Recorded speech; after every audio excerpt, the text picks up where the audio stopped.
Welcome to This Explainer. Today we're diving into a genuinely fascinating, grim, dark fable of willpower and existential dread.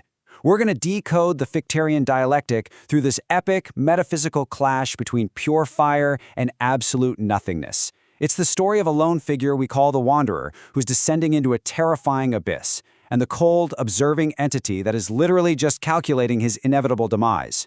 It's an absolutely haunting narrative about what happens when the unstoppable force of human striving smashes right into the unmovable object of a cynical, freezing universe.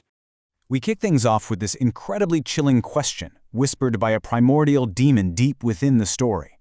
Just hearing it instantly throws us into the high metaphysical stakes of our protagonist's trial. It's a question specifically designed to strip away all meaning, directly attacking the very concept of time and progress itself. And that really sets the stage for our entire exploration today. So, what actually happens when an active, striving will, like a burning internal fire, collides head-on with a cold universe that demands absolute equilibrium and stillness? Well, let's find out. Section 1. Descent into the Uncanny Gorge. The thesis. And before we go any deeper into this gorge, we really need to define the Fichtean dialectic, because this is the philosophical framework anchoring the whole fable. So in the philosophy of Johann Gottlieb Fichte, you have the absolute I. That's the active, striving consciousness that absolutely demands to exist and assert itself. And then, fundamentally opposed to it, is the absolute not I, the ultimate negating resistance of the external void. What we're looking at in this story is the literal physical embodiment of that striving mind pushing against a totally unyielding, uncaring reality. Okay, so let's get into the environment itself. We find our protagonist, the Wanderer, descending into this jagged wound in the bedrock of the uncanny. He's navigating a twisted path that drops sharply into the lower gorge, which brilliantly illustrates that absolute not-I in a physical form. Down there, the air is thick with this suffocating, static frost that literally smells of rust and forgotten arithmetic. It's essentially a lightless architectural trap, a trench of absolute negation designed specifically to extinguish all active striving and just drop it to zero. Down in this ditch, silence doesn't just mean it's quiet, it actually has a crushing physical density that presses right against the Wanderer's ash-filled eyes. But despite that suffocating frost and the crushing silence demanding his fire burn out, the Wanderer just keeps his rhythmic, heavy tread moving forward. He doesn't falter against the jagged stones.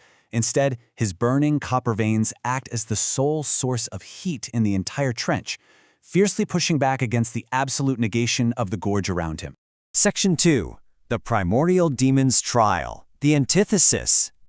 Right, so now from the shifting, gelatinous shadows of those gorge walls, this terrifying, formless obstacle begins to distill itself. And we're not talking about a physical predator here, it's something far worse. This ancient primordial demon doesn't have a fixed anatomy. It shows up as this fluid, roiling mass of black oil and weeping tendons that's constantly folding in on itself. It's a localized anomaly of the absolute not I, right? A consciousness so incredibly old that it predates the creation of gods and names. And it doesn't attack with claws. Instead, it weaponizes toxic, cynical knowledge. It vibrates the air with a frequency that translates right into the human mind as a cold, undeniable truth, the idea that all structured consciousness is just meaningless.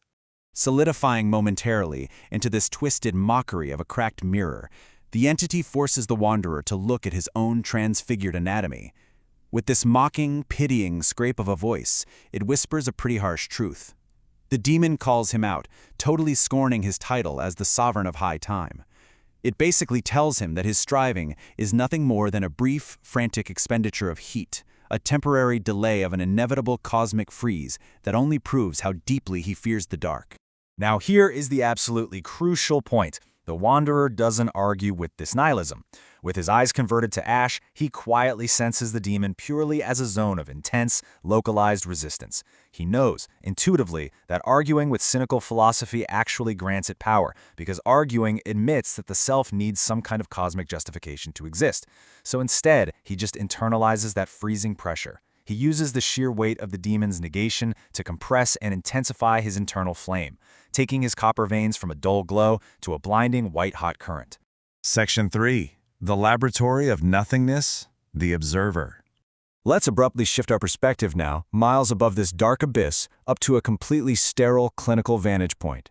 You have to notice the stark contrast here between the Wanderer's visceral burning subjectivity and the cold, unfeeling, monochrome reality overseen by a figure called Baron von Nicht. Insulated in his windowless laboratory of nothingness, the Baron is just watching the digital telemetry of the Wanderer's descent. The Baron's entire administration is completely devoid of emotion, dedicated purely to what they call the pursuit of stabilization. So to him, the Wanderer's idea of high time is nothing but an outdated romantic delusion.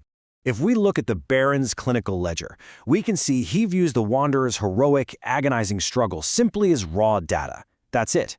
He logs the Wanderer as a highly volatile anomaly who's rejected the clean efficiency of the smiling corpse. To the Baron, the Wanderer isn't some sovereign creator. He's just a terminal system experiencing a final, chaotic spike in energy that, mathematically speaking, is doomed to reach absolute thermal death. So, from the perspective of pure nihilism, the Baron honestly believes every step the Wanderer takes is simply compliance with the gravity of the void.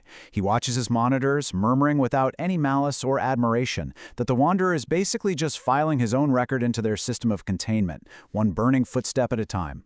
To the laboratory, a sovereign burning through high time and a kingdom of dust are, in the end, both just configurations of matter that will eventually reduce to zero. Section 4. Defying the cosmic freeze, the synthesis. But here's the big question. What actually happens when perfectly projected mathematical models completely fail to account for the sheer, unyielding force of human willpower? The Baron's automated systems project the exact moment the Wanderer's internal flame is supposed to run out of fuel, assuming the uncanny forest is this perfect mechanism of containment. So what happens when a terminal system just outright refuses the calculation? Well, we reach the climax of the explainer right here, and it is absolutely incredible. As the Wanderer pushes past that formless demon, he leaves a trail of scorched, vitrified stone right there in the damp belly of the gorge. And miles above, the Baron's perfect data suddenly starts to experience a microscopic, unpredictable drift. The heat signature from those burning copper veins isn't decaying according to the standard mathematical models of exhaustion. By treating the demon's absolute nihilism as raw, structural fuel rather than a truth he has to accept or deny, the Wanderer introduces a totally chaotic variable into the lab's pristine calculations. It's like he takes that terrifying resistance and turns it into the exact thing that sustains him. He continues his innocent beginning down in the dark, manifesting as a walking zenith that just completely refuses to become a completed, zeroed-out calculation on the Baron's windowless monitors. And this perfectly captures the ultimate Fichtean synthesis. The void might be absolute, right? And the gravity of nothingness might seem mathematically inevitable to clinical observers like the Baron. But the active self, the absolute I, can utilize the crushing weight of that objective reality to actually prove its unconditioned freedom. It can always choose purely through sheer will to burn just a fraction longer than the dark expects.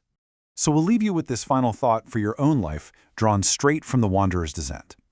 When you are confronted by crushing cynicism, doubt, or just a world that demands your quiet stabilization, will you succumb to the freeze? Or will you take that exact resistance, swallow it, and use it as fuel to forge an even brighter fire? Thanks for exploring the Uncanny Gorge with us today. Keep burning.